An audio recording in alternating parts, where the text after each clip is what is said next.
Hey everyone!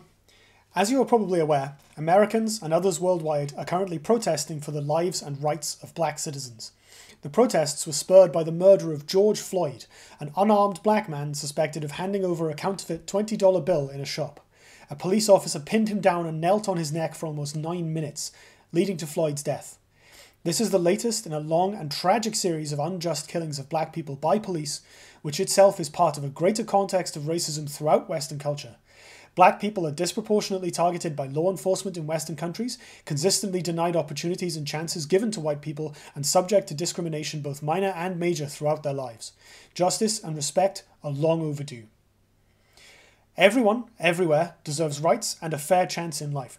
We, as a society, have work to do to remove the racist power structures that lead to police brutality and disproportionate incarceration against black people, to remove the racist social undercurrents that lead to everyday discrimination and mistrust against black people, and to offset the harm done by racism historically and now.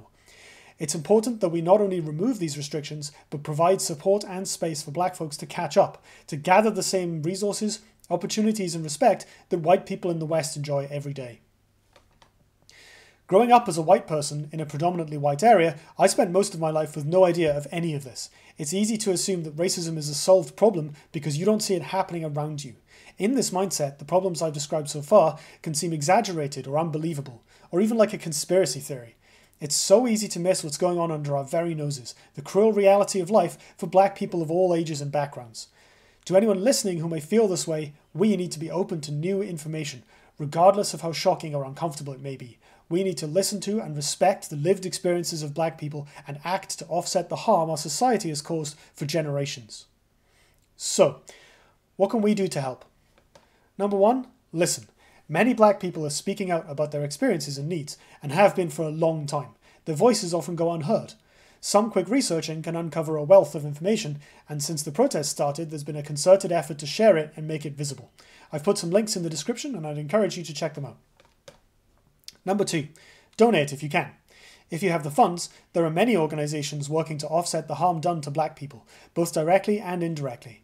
In America, there are bail funds freeing peaceful protesters from jail, and legal organisations working to overthrow power structures that keep black people incarcerated and downtrodden. Both in America and globally, there are organisations pushing for civil liberties, human rights, and accountability for law enforcement. I've added a few links to the description that will help you find a cause that suits you best. Number three, amplify black voices and show your support. Sharing posts by black people on social media helps their stories and needs reach more ears, and helps unheard voices become part of the human community. Retweeting and sharing helps build a circle of allies, and shows to black folks that there are more and more non-black people that care for them and their needs and struggles.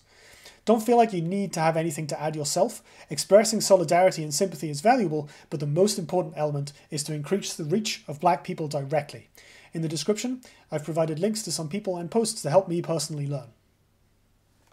Number four, support black people and communities. If you have black friends, check in with them. If you're able, support works by black artists, musicians, businesses, or game developers. Your support can help a person thrive, whether emotionally or financially. Number five, talk courageously and loudly. Talk with your non-black friends and spread awareness and support. Look for power structures you can prod at. Maybe ask your HR department at work what they're doing to endure diverse hiring, or whether they can provide diversity training for existing employees. When someone you know says something racist, directly or obliquely, call them out on it. They might not take your words on board immediately, but other people around you will hear you, providing a vital counterbalance to a toxic dynamic. A lot of people don't realise that what they're saying is ignorant and dismissive, and each explanation is a crack in the armour, eventually leading to their understanding and growth. This is not an exhaustive list, just some stuff that I've learned about over the last week. Any of these things will make a difference. It may seem like a drop in the ocean, but every contribution matters. For instance, I have around 800 subscribers to this channel right now. If maybe 10% of us watch to this point in the video and take a few steps to help, that adds up really quickly. There's a real chance that we could save a life. It sounds exaggerated, but if one person talks to a prejudiced relative, and that relative hesitates the next time they consider calling the police on a black person they think doesn't fit in their neighbourhood, that could save a life. If one company's hiring department moves a CV to the interview pile instead of arbitrarily dismissing it, that could uplift a family out of poverty. What we do matters.